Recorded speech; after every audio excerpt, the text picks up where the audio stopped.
You've probably heard the phrase that you have to move milk to make milk, and that's true. In this video, I'm going to give you some tips on how to move more milk. Are you ready? Let's go. Be confident and successful in your breastfeeding journey.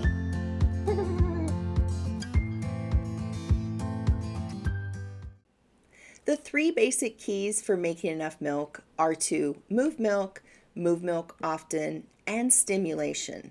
I have a video called Always Do This to Make Enough Milk, and I'll link that in the description. But in that video, I go into more detail about those three keys, and this is very important. So check that one out if you haven't seen it already. If you're a mom who's feeding directly from the breast, the baby is your very best way to make more breast milk. Let baby just be on the breast as long as possible. If baby's falling asleep and they seem like they're not really taking much more in and they're not moving enough milk, that's okay. They are still taking a little bit, and their mouth on the breast adds so much extra stimulation. Now, if you are a pumping mom, that's when I see moms run into more troubles. And so here's some tips to increase your pumping output that will help you to make more breast milk. The release of oxytocin, some people call it the feel-good hormone, tells your body to make more breast milk. Now, one of the best ways you can do this is by holding baby skin to skin. Even if you're already a mom who feeds from the breast, extra time with baby against your bare skin with them just in a diaper will really help to increase that oxytocin hormone. If you are a pumping mom and you can do some skin to skin, please do as much as you can to get that milk supply increased. A couple of other ways that you can do this: if you're a pumping mom and you're away from baby, look at pictures or videos of baby while you're pumping. You can also take a clothing item of baby's, maybe a blanket, and hold it and smell it. These things help to release even more oxytocin. Applying some heat before you nurse or pump can help you to have a letdown sooner, and it can help you to move more milk out. You can apply heat with a gel pack. You just heat these in the microwave for a few seconds, and they have covers. You wear those in your bra. If you don't have gel packs, you can use comfortably hot water on a washcloth in a baggie and put that in your bra. You can use a heating pad on low, and you want to do this for about 5 or 10 minutes before you nurse or pump. This is great to do if you're at work pumping. Put that in while you're setting up your pump parts. Adding some chest compressions can also speed up the letdown and increase your supply. Now, you can do this while baby's nursing at the breast, but if you're already kind of having a letdown at that time, if you see baby eating really quickly, you don't want to do too much or you'll choke baby. So you want to be real mindful of how baby is eating at the time.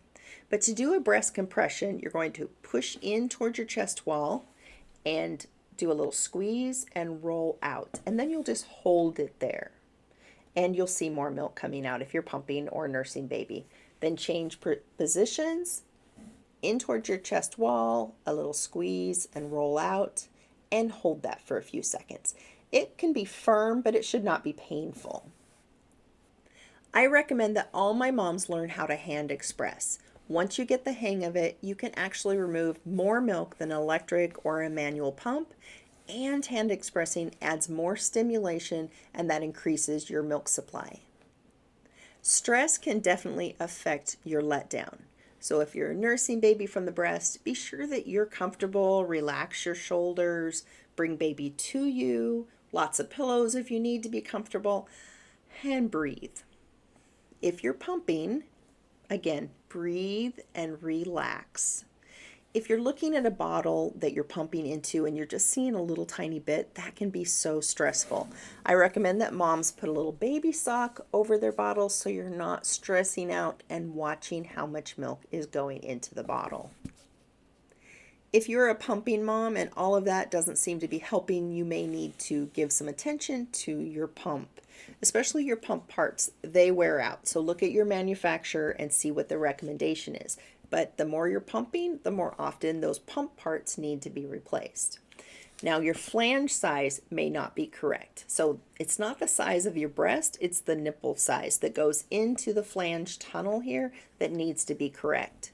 And sometimes you may need to go down a size after a few weeks when you don't have so much more fluid on your breast. So keep that in mind, it may need changed. Now your nipple going into the flange tunnel should move pretty freely once the pump is on, in and out. If your nipple goes all the way in and is pulling areola in and hitting the end, it's too big.